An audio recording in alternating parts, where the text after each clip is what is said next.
Olá, tudo bem com você? Prazer ter você novamente aqui conosco no NEAF para mais um curso. O curso que nós vamos abordar agora é o curso de Processo Penal Militar, tá? Esse curso de Processo Penal Militar, ele baseia-se numa matéria que não é comum, tá? Nós estamos, no nosso dia a dia, acostumados com o direito penal comum e não com o direito penal militar. Estamos acostumados no nosso dia a dia com o processo penal comum e não com o processo penal militar, né?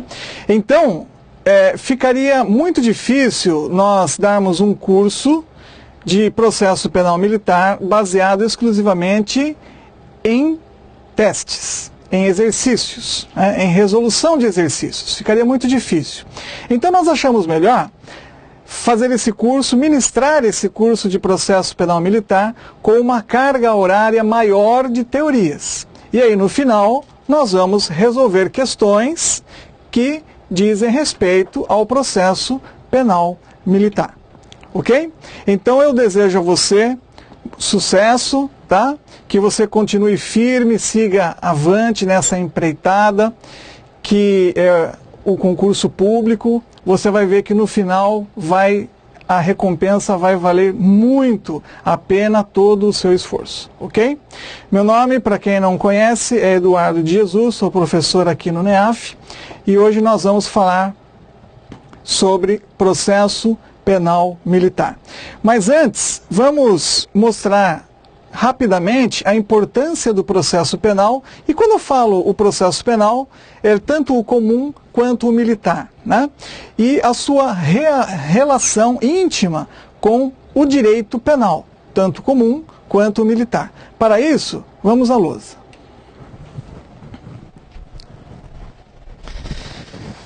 Bom, então,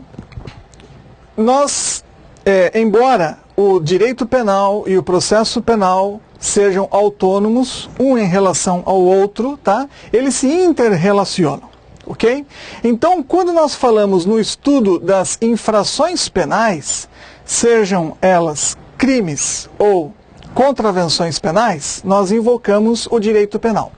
Então, vamos pegar, por exemplo, um crime que é o homicídio, previsto no artigo 121 do Código Penal Comum. Então nós temos o direito penal, e o direito penal vai definir para nós os crimes. Nós encontramos a composição do tipo penal, e o tipo penal é o modelo de conduta proibida prevista em lei, em atenção ao princípio da legalidade. Então, todos os elementos que vão compor esse modelo de conduta proibido, previsto em lei, que chamamos tipo penal, nós encontramos no direito penal, tá? Então, no direito penal, nós encontramos o estudo das infrações penais. Ok? Claro que não só isso, tá certo? Mas, nesse curso rápido, o que interessa para nós é isso. Direito penal vai nos ensinar o que é que compõe o tipo penal, que revela as infrações penais. Então, se nós pegarmos, por exemplo, o crime de homicídio, que é previsto no artigo 121 do Código Penal, nós temos o preceito primário, que é a descrição da conduta proibida. Então, está lá, matar alguém, tá? Essa conduta, ela é uma conduta proibida, tá? É claro que no costume social, de acordo com a moral, o correto é não matar alguém. Mas o direito penal tem que prever a conduta que é proibida e não a conduta que é permitida. Por isso que ela vem no afirmativo. Desse núcleo, ou melhor, desse tipo penal, nós temos o núcleo. O núcleo é revelado pelo verbo que expressa a conduta, que é matar. Essa conduta vai recair sobre o objeto do tipo penal, que no caso quem mata, mata alguém. Nós chamamos isso de preceito primário do tipo penal. Só que não adiantaria a lei prever uma conduta proibida se não prevesse também uma sanção para aquele que praticasse essa conduta proibida. Aí, além do preceito primário, o artigo ou dispositivo do Código Penal prevê um preceito secundário. Ele é secundário porque ele deve vir depois da conduta. Então, preceito primário, ou seja, pela lógica deve vir antes, por isso que é primário, é a conduta proibida. O preceito secundário, que pela lógica deve vir depois do primário, é a sanção. E a sanção, ela é revelada pela pena. Tá? Essa pena, ela tem uma qualidade, que pode ser de reclusão, detenção, e ela tem uma quantidade, que é o mínimo e o máximo previsto em lei. E é o juiz, quando ele vai prolatar a sentença, ele vai calcular e fixar a pena em concreto. Mas para isso ele tem o mínimo e o máximo, 6 a 20 anos. Então nós chamamos essa parte de cima preceito primário. Ele deve vir antes, para aquele que com a sua conduta se enquadra no modelo descrito em lei como proibido, ele fica sujeito ao preceito secundário, que é a pena. Só que veja, quando alguém com a sua conduta pratica esse modelo de conduta proibido, que é matar alguém, ele está sujeito a essa pena. Mas ele não vai receber a pena imediatamente após ter praticado o modelo de conduta proibido. Se ele mata alguém, a conduta dele, em tese, se enquadra aqui. Mas imediatamente, ele não vai receber essa pena prevista no preceito secundário. Aí entra a importância do processo penal. Ou seja, o processo penal, ele vem depois da prática do preceito primário, mas antes da aplicação do preceito secundário. Entre aqui e aqui, entre o preceito primário e o preceito secundário do tipo penal, está o processo penal. Então, à medida em que o preceito primário e o preceito secundário são estudados pelo direito penal, o processo penal, pelo qual vai estar sujeito o acusado de ter praticado o modelo descrito, que é proibido, no preceito primário do tipo penal lá no direito penal, ele vai responder a um processo penal que vai legitimar a aplicação por parte do Estado do preceito secundário, que é a pena. Tá? Então, o processo penal é uma exigência constitucional. Okay? É lógico que o Estado ele tem poder suficiente para aplicar uma pena a alguém que é acusado de praticar um modelo de conduta proibido, independentemente de processo algum. O Estado tem esse poder, mas isso não seria legítimo. Para legitimar essa pena, é necessário que o sujeito acusado de um crime, ele exerça o direito à ampla defesa e ao contraditório, o que só é possível no processo penal. Então, respondido o processo penal e tendo exercido o direito ao contraditório e à ampla defesa, se depois de tudo isso ele é condenado e recebe o preceito secundário na forma de pena que ele vai ter que cumprir, ainda assim, aí sim, melhor dizendo, está tudo legitimado. Aí a pena é legítima. Então, a Constituição Federal confere poder ao Estado, mas também limita esse poder, dizendo, olha, Estado, você vai exercer esse poder desta forma, não de forma arbitrária. E quando o Estado exerce o seu poder de acordo com as leis e a Constituição, o poder é exercido de forma legítima. Ok? Por isso a Constituição Federal diz que ninguém será privado da sua liberdade ou dos seus bens sem o devido processo legal. E esse processo legal, no nosso caso, é o processo penal. E essa explicação que nós demos aqui vai servir tanto para o processo penal comum quanto para o processo penal militar. Com a diferença que o Código Penal, que é objeto de estudo do direito penal, vai ser, no caso comum, o Código Penal comum e o processo penal comum. E no caso do militar, que é uma lei especial, o Código Penal vai ser o Código Penal Militar e o processo penal militar. Então, eu quero que vocês entendam o seguinte: o direito penal, dentre outras coisas, vai nos ensinar o que é que compõe e quando se revela ou se caracteriza uma infração penal.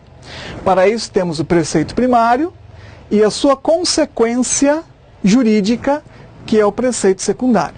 Entre um e outro, a Constituição Federal exige o devido processo legal, que no caso é o processo penal. E aí a sua relação entre direito penal e processo penal, que vai legitimar a aplicação sobre o acusado do preceito primário, vai legitimar, por parte do Estado, a aplicação sobre ele, o acusado, do preceito secundário.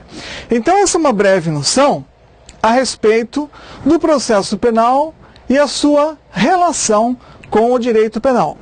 Mas agora vamos falar de forma específica sobre o processo penal militar.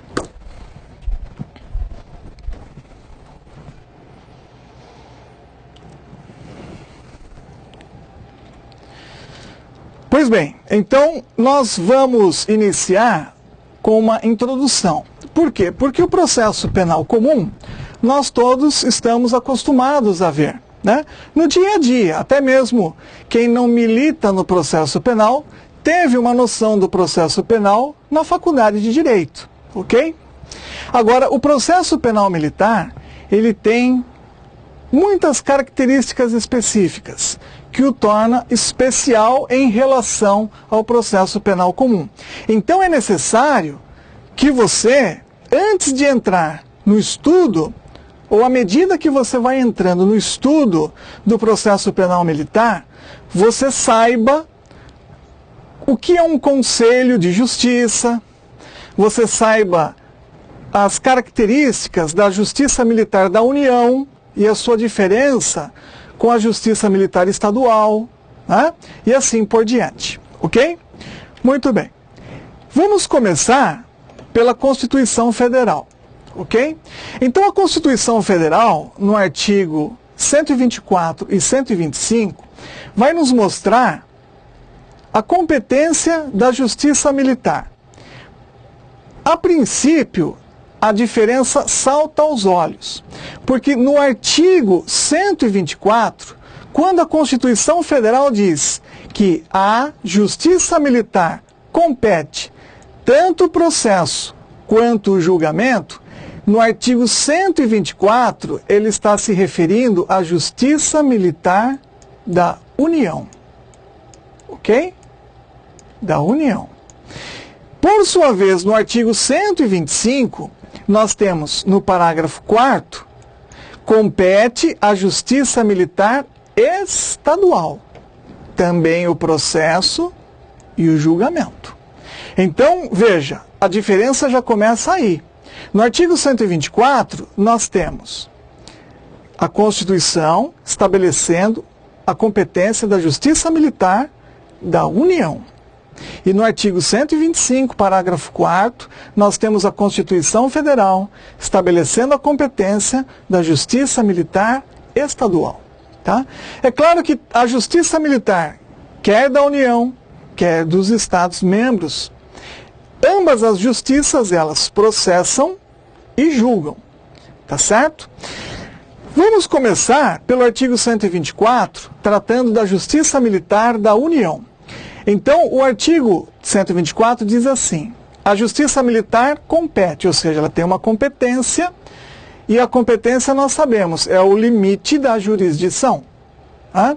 A jurisdição é a outorga de poderes para que o Estado aplique o direito ao caso concreto. Porém, a jurisdição ela deve ter limites, tá? E os limites dessa jurisdição são estabelecidos nas competências. Então, a competência é o limite da jurisdição. Jurisdição é o poder que o Estado tem de aplicar o direito ao caso concreto. Porém, um juiz ele não pode julgar um processo trabalhista, ele mesmo julgar um processo eleitoral, ele mesmo julgar um processo militar, ele mesmo julgar um processo penal, ele mesmo julgar um processo civil. Ele não pode ter toda essa gama de competências. Então, existe as competências, a competência trabalhista, da Justiça do Trabalho, para os juízes do trabalho. A competência criminal, para os juízes de direito, no âmbito estadual, no âmbito federal, e assim por diante. Então, a competência aqui, que é o limite da jurisdição, é a competência para a Justiça Militar. No artigo 124, a competência é a previsão da competência para a Justiça Militar da União, e no artigo 125, parágrafo 4º, é a competência como limite de jurisdição fixado para a Justiça Militar Estadual. Então, o artigo 124, que trata, não se esqueça jamais disso, que é a competência da Justiça Militar da União, serve para processar e julgar crimes militares definidos em lei. Tá? Essa lei que vai definir os crimes militares é o Código Penal Militar. Então, nós temos, no ordenamento jurídico brasileiro, uma lei denominada Código Penal Militar. E no Código Penal Militar, nós encontramos a definição dos crimes militares. Tá? Então, o processo e o julgamento dizem respeito ao processo penal militar. E a definição dos crimes militares diz respeito ao direito penal militar. Então, nós temos o Código de Processo Penal Militar, que vai estudar o processo e o julgamento, na competência da Justiça Militar, e nós temos o Código Penal Militar, que é onde nós encontramos a definição dos crimes militares, ok? Parágrafo único diz que a lei vai dispor sobre a organização, o funcionamento e a competência da Justiça Militar, tá? Que no âmbito federal nós temos uma lei específica que é denominada Lei de Organização Judiciária Militar da União, que é a Lei de Organização da Justiça Militar da União. Então, nós temos essa lei. Então, nós temos tanto a lei prevista no CAPT, que define crimes, que é o Código Penal Militar, que se difere do Código Penal Comum, e nós temos também a lei prevista no parágrafo único do artigo 124, que é a Lei de Organização Judiciária Militar da União. Tá? Então, não se esqueça, o artigo 124 eu aplico para Justiça Militar da União. No artigo 125, parágrafo 4º, nós saímos da competência da Justiça Militar da União e adentramos na competência da Justiça Militar Estadual. Por isso que ele já começa dizendo compete. Então é competência, limite da jurisdição. A Justiça Militar Estadual, ela também vai processar e julgar. Quer dizer, a Justiça Militar Estadual, ela vai se utilizar para o processo e o julgamento do Código de Processo Penal Militar. Então, nós não temos um Código Penal Militar para a Justiça Militar da União e outro para a Justiça Militar Estadual. É um Código Penal Militar para os dois. Assim como é um Código de Processo Penal Militar para os dois também. Tanto para a Justiça Militar da União quanto para a Justiça Militar Estadual. Só que aí começam as diferenças. Veja, parágrafo 4º diz que compete à Justiça Militar Estadual processar e julgar os militares dos estados. Então, nós temos aí a primeira definição de competência. No âmbito da Justiça Militar Estadual, a Justiça Militar Estadual só pode processar e julgar militares dos estados. Então, claro, estão fora dessa competência, os militares das 3 Forças Armadas, Marinha de Guerra, Aeronáutica Militar e o Exército, estão fora, tá? Porque eles devem ser julgados pela Justiça Militar da União. E quando a fixação da competência no parágrafo 4º diz que a Justiça Militar deve julgar os militares dos estados, excluiu da competência também o processo e o julgamento de civis. Certo? Então veja, um civil que pratica no âmbito estadual um crime militar, ele pratica um crime militar, mas ele não é julgado pela Justiça Militar Estadual. Porque a fixação da competência para a Justiça Militar Estadual é julgar militares dos estados. Então o civil, ele está fora da competência do processo e julgamento por parte da Justiça Militar Estadual. Por sua vez, se nós voltarmos no artigo 124, que é a fixação da competência por parte da Constituição Federal para a Justiça Militar da União, nós não temos essa restrição que existe para a Justiça Militar Estadual. Volte lá. O artigo 124 diz assim: a Justiça Militar, que é da União, compete processar e julgar crimes militares, não importa quem o pratique, se é militar ou se é civil.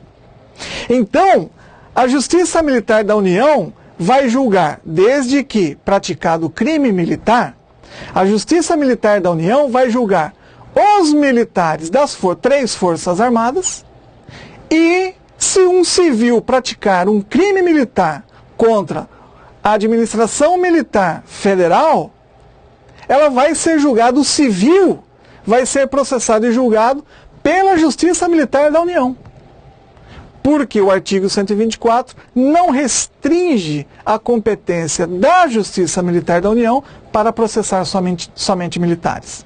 Tá? Ele diz assim: a Justiça Militar, que é da União, compete processar e julgar os crimes, não importa quem o pratique, se é um civil que praticou o crime militar, ou se é um militar de qualquer das 3 Forças Armadas. Porém, no parágrafo 4º do artigo 125, quando a Constituição fixa a competência da Justiça Militar Estadual, ela tira da competência da Justiça Militar Estadual o processo e o julgamento dos civis. Então o civil, no âmbito estadual, também pode praticar um crime militar, mas ele é julgado pela Justiça Criminal Comum. Ele é julgado pelo juiz de direito de uma vara criminal comum. Certo? Muito bem. E quando fala os militares dos estados que vão ser processados e julgados pela Justiça Militar Estadual, ele está se referindo aqui aos policiais militares e aos bombeiros militares. Tá? Então, policial militar e bombeiro militar são os militares estaduais, tá? Policiais militares e bombeiros militares são os militares dos estados. Então vamos continuar. Agora, por favor, não esqueça essa primeira diferença. A Justiça Militar da União compete processar e julgar quem pratica o crime militar, não importa se militar ou civil. A Justiça Militar Estadual compete processar e julgar militares dos estados, PMs e bombeiros militares, que praticarem, crimes militares. Porque é lógico, se um policial militar ou um bombeiro militar praticar um crime previsto, não no Código Penal Militar, mas no Código Penal Comum, aí a competência não é da Justiça Militar do Estado. A competência é da Justiça Comum do Estado. Tá certo? Então, para a Justiça Militar Estadual julgar o militar estadual precisa praticar o crime militar definido em lei. E a definição do crime militar nós encontramos no Código Penal Militar. Tá? Outra diferença fundamental para você entender. E aqui é uma ampliação da competência em relação à Justiça Militar da União.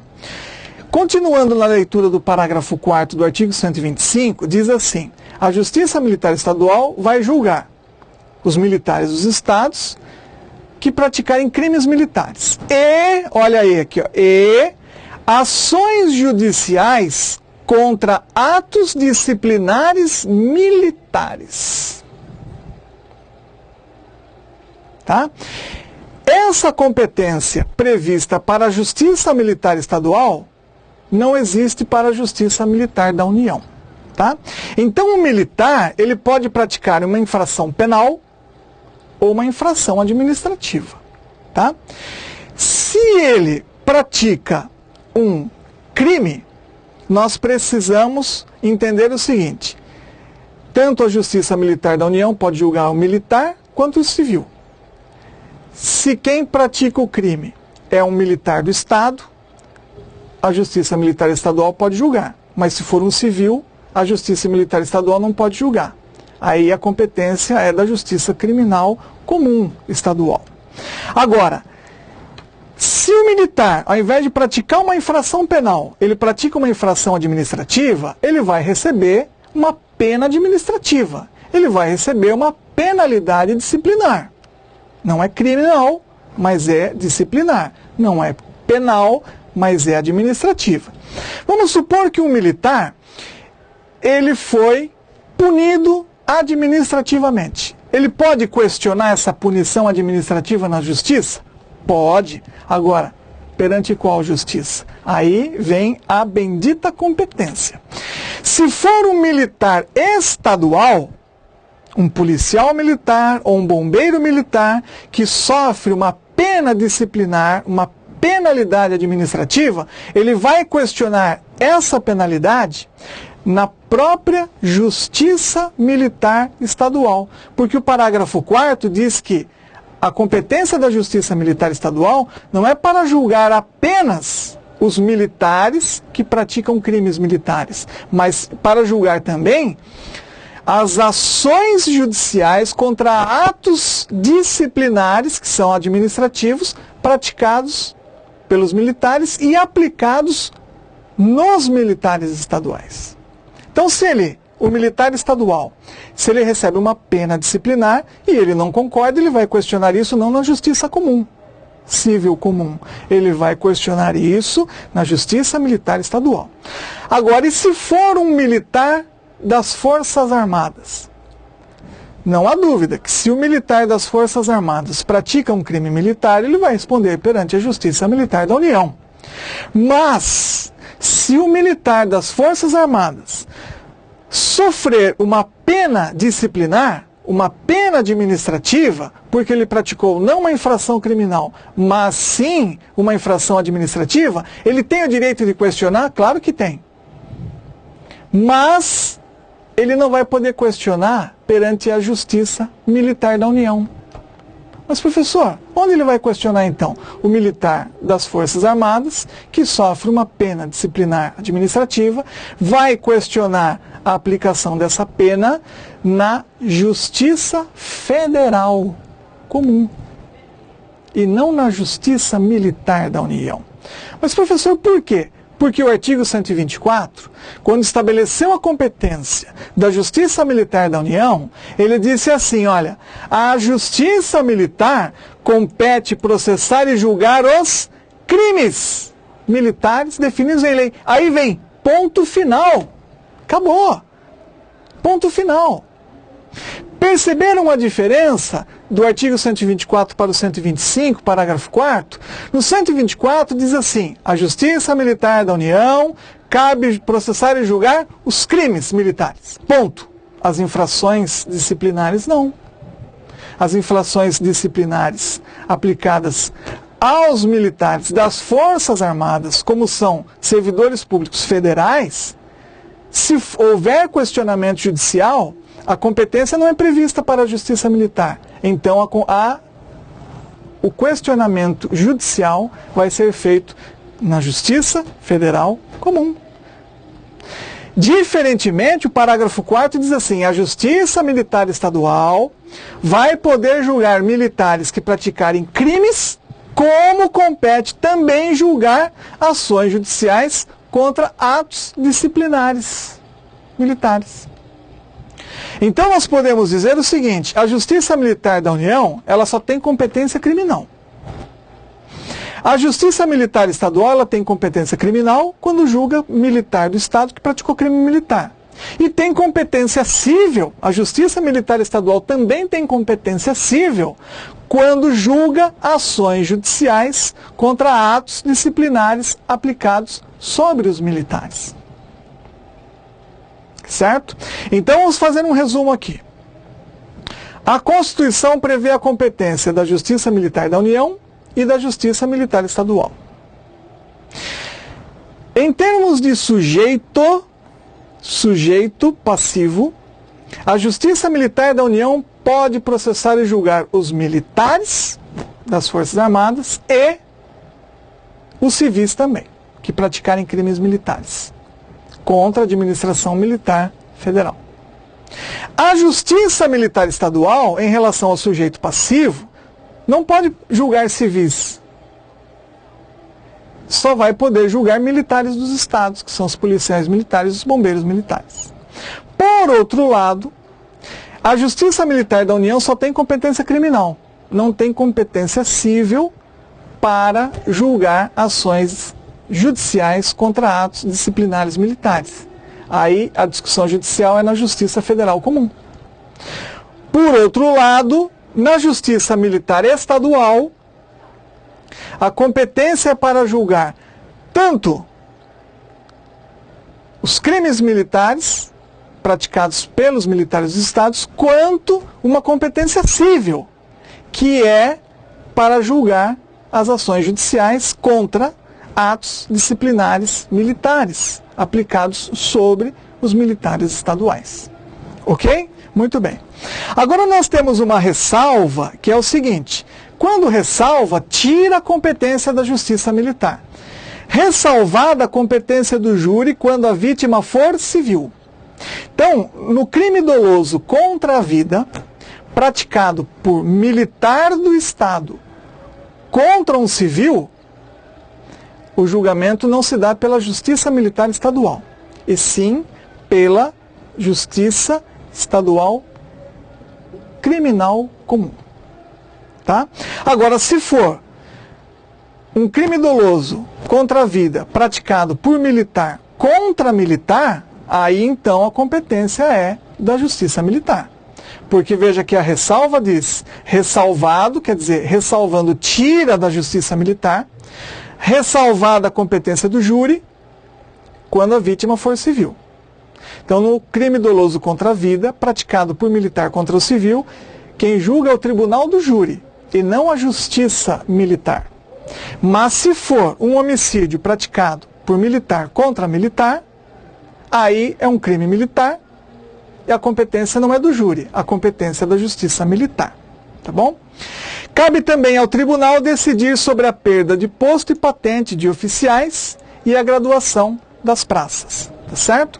Quando nós falamos em praças, nós estamos falando de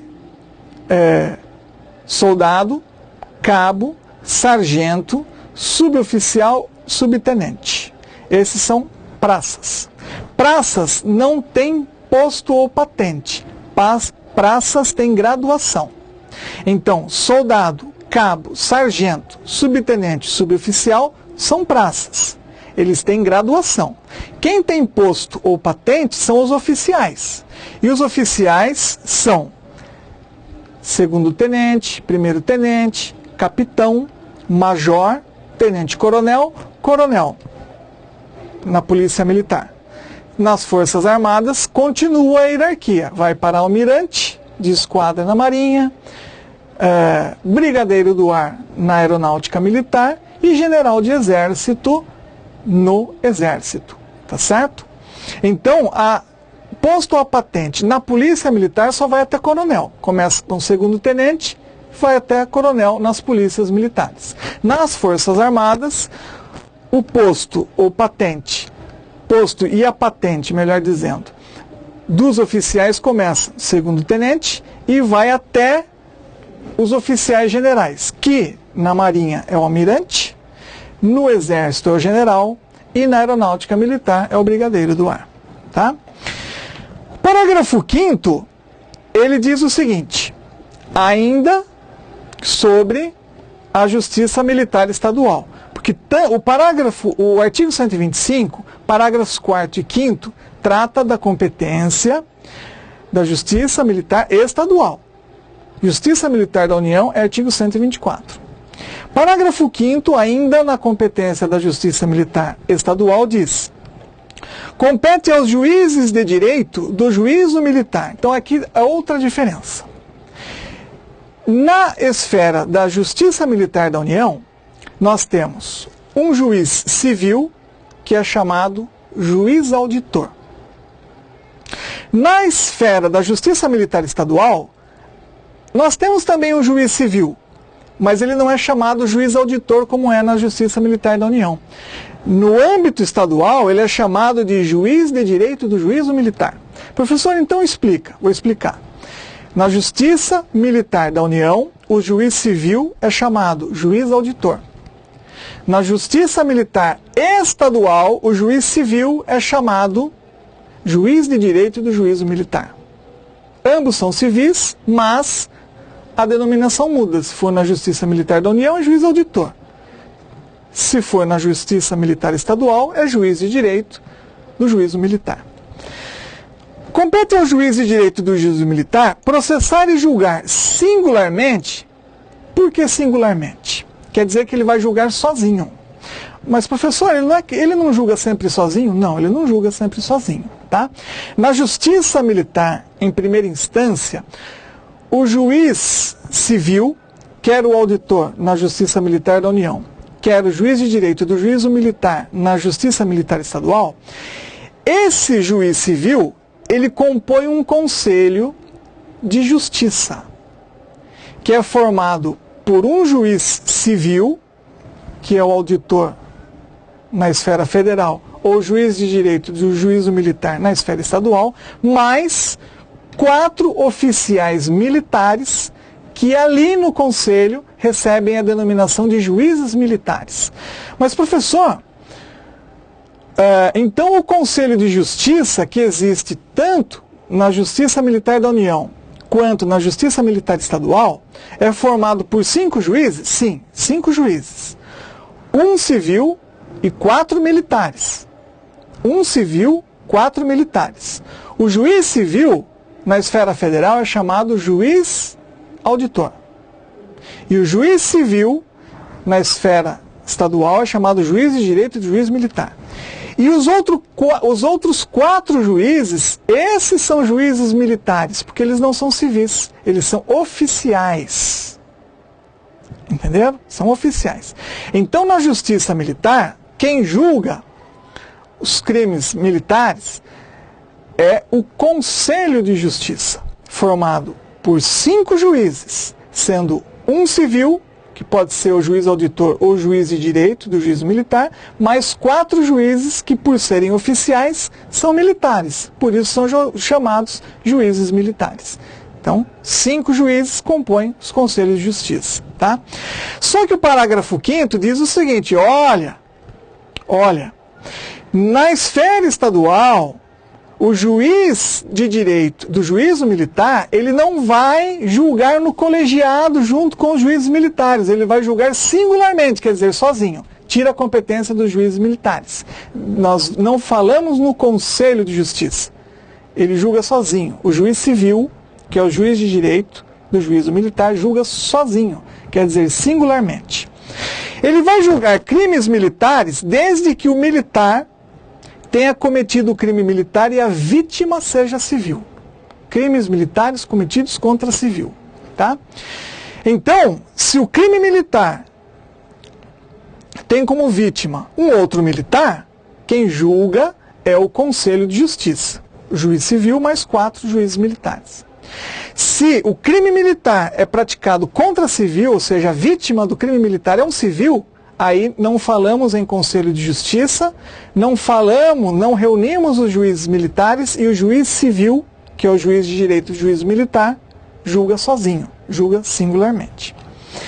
E as ações judiciais contra atos disciplinares militares, que é uma competência civil da Justiça Militar Estadual, não é julgada pelo Conselho de Justiça.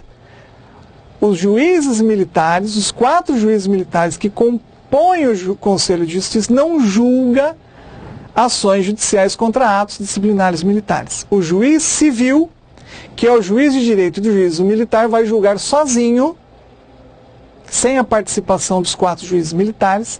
O juiz civil vai julgar sozinho uma ação judicial contra ato disciplinar militar praticado sobre o militar do Estado.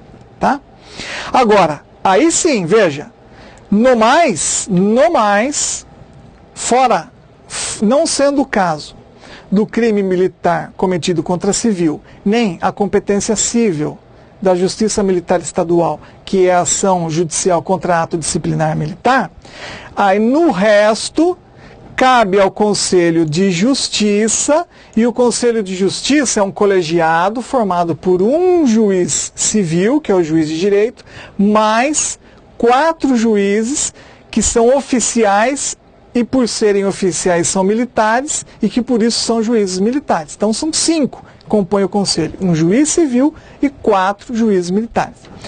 Sob a presidência do juiz de direito, então quem preside o Conselho é o juiz de direito, quer dizer, é o juiz civil. Porém, na esfera federal, no artigo 124, parágrafo único, quando diz que a lei disporá sobre a organização, funcionamento e competência da Justiça Militar, a Lei de Organização Judiciária Militar da União também diz assim, olha, o Conselho de Justiça, formado por um juiz civil, que é o juiz auditor, mais 4 militares, que são juízes militares, 5 compõem o Conselho. A presidência na esfera da Justiça Militar da União é ao juiz militar de posto ou patente mais alta. Já na esfera da Justiça Militar Estadual, a presidência do Conselho não é ao juiz militar de posto e patente mais alta, e sim ao juiz de direito. Então essa é outra diferença, ok? Então o Conselho de Justiça, quando a vítima não é civil do crime militar e a competência não é civil, cabe ao Conselho de Justiça, e quem vai presidir o Conselho é o juiz de direito, que é o único juiz civil, os demais são militares, processar e julgar os demais crimes militares. Tá certo? Então, por aí vocês podem ter uma noção de que o processo penal militar, ele é complexo. Porém, quando você entende, fica fácil. Ok? Então, nós analisamos aqui o artigo 124, que trata da competência da Justiça Militar da União, e o artigo 125, parágrafos 4º e 5º, que trata da competência da Justiça Militar Estadual.